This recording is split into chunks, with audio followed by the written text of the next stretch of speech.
Hai pecinta film, Assalamualaikum warahmatullahi wabarakatuh. Kali ini kita akan membahas film India yang berbahasa Tamil. Film ini dirilis pada bulan Juli 2025.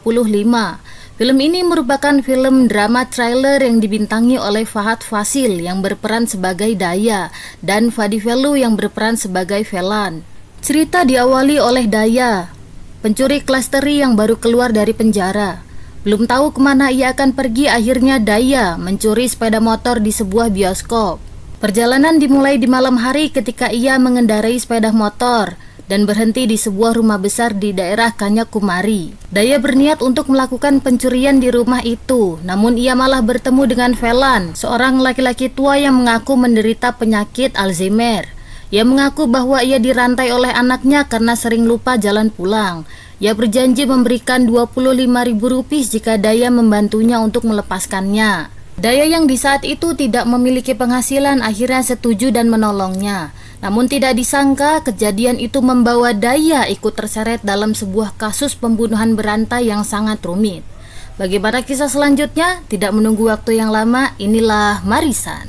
Di awal film kita akan diperlihatkan sosok Daya. Ia adalah seorang pencuri yang dibebaskan dari penjara karena masa hukumannya telah usai. Mengingat dirinya yang tidak memiliki penghasilan dan pekerjaan, ia hanya berpikir untuk mencuri dan mendapatkan uang. Perjalanan dimulai ketika ia mencuri sepeda motor di bioskop. Awalnya Daya hanya berniat menonton, namun melihat kunci yang tergantung, ia tidak membuang kesempatan dan mencuri sepeda motor tersebut. Ia mengganti nomor seri dan mengubah sedikit bagian samping motor. Di malam hari, Daya berkeliling kota di wilayah Kanyakumari. Namun ia melihat sebuah rumah besar di hadapannya.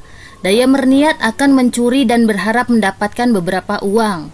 Namun ia malah bertemu dengan Velan, seorang laki-laki tua yang tangannya terikat di jendela. Velan yang mengira bahwa itu adalah Kumar, anaknya segera memanggilnya. Namun ternyata bukan Kumar yang datang, melainkan Daya. Di saat yang sama, Velan meminta bantuan untuk melepaskan ikatannya dan berjanji memberikan uang senilai Rp25.000. Ia mengaku diikat oleh anaknya karena menderita gangguan ingatan. Mendengar hal itu, Daya langsung setuju dan membantu Velan melepaskan ikatannya. Setelah berhasil, mereka berdua langsung pergi menuju ATM untuk mengambil uang yang dijanjikan Velan kepada Daya. Daya yang tidak sengaja mengintip Velan terkejut ketika melihat jumlah uang yang dimiliki Velan sebanyak 25 lakh rupiah. Kalau dirupiahkan ya sekitar 450 juta. Seketika itu Daya pun terkejut melihat uang yang dimiliki Velan. Beberapa saat kemudian Velan memberikan uang yang dijanjikannya dan pergi meninggalkan Daya.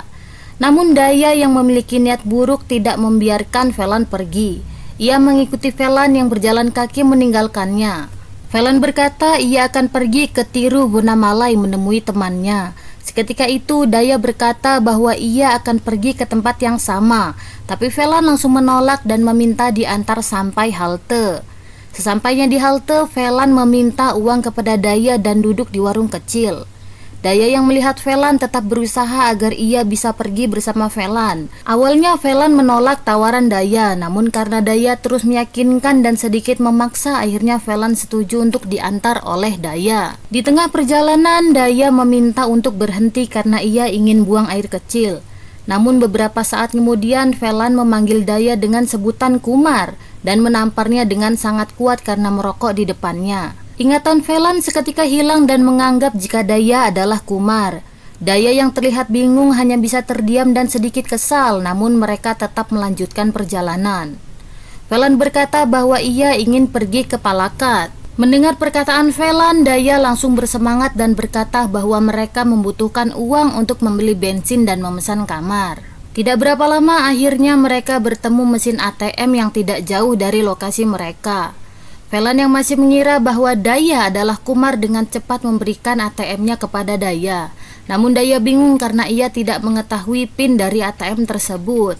Namun Velan dengan sedikit lupa memberitahu PIN-nya kepada Daya. Namun ternyata PIN yang diberikan oleh Velan salah. Tidak sampai di situ, akhirnya Velan mencoba mengingat kembali PIN ATM miliknya, tapi tidak disangka ingatan ia kembali hilang dan mereka tidak bisa menggunakan ATM tersebut. Namun Daya yang mengetahui bahwa Velan memiliki banyak uang akhirnya memilih mengalah dan menggunakan uangnya sendiri untuk perjalanan menuju Palakat. Velan yang merasa lelah meminta untuk beristirahat sebentar di depan toko. Di sini yang berbeda terlihat dua orang pemuda yang membuat laporan kehilangan sepeda motornya di bioskop. Polisi yang mendengar keterangan mereka berdua akhirnya berjanji akan segera menemukan motor tersebut. Kembali ke scene Daya dan Velan yang berada di sebuah rumah makan, di mana Daya meminta Velan mencatat semua hal penting di sebuah kertas termasuk nomor telepon Daya. Setelah beberapa saat, akhirnya mereka berdua melanjutkan perjalanan. Namun Velan berkata bahwa ia akan pergi ke apotik untuk membeli obat. Daya yang percaya akhirnya memberikan uang kepada Velan dan membiarkannya pergi sendiri. Sedangkan Daya menelpon temannya yang bernama Ganesh untuk merencanakan sesuatu. Namun tidak menunggu waktu yang lama, Daya tersadar kalau Velan menghilang. Namun ia melihat Velan menaiki sebuah bus di depannya. Dengan sangat cepat, Daya mencoba memanggil dan mengejar bus tersebut. Daya yang berlari dengan sangat cepat akhirnya berhasil mengejar bus itu. Ia langsung menaiki bus dan melihat Velan duduk di sana. Namun ingatan Velan kembali hilang dan ia mengaku tidak mengenal Daya, sehingga membuat keributan di dalam bus tersebut. Namun Daya berdalih bahwa Velan adalah ayahnya yang mengidap penyakit Alzheimer. Awalnya semua orang tidak percaya guys, namun setelah kernet bus tersebut menelpon nomor yang ada pada Velan, akhirnya mereka mempersilahkan Velan untuk ikut dengan Daya.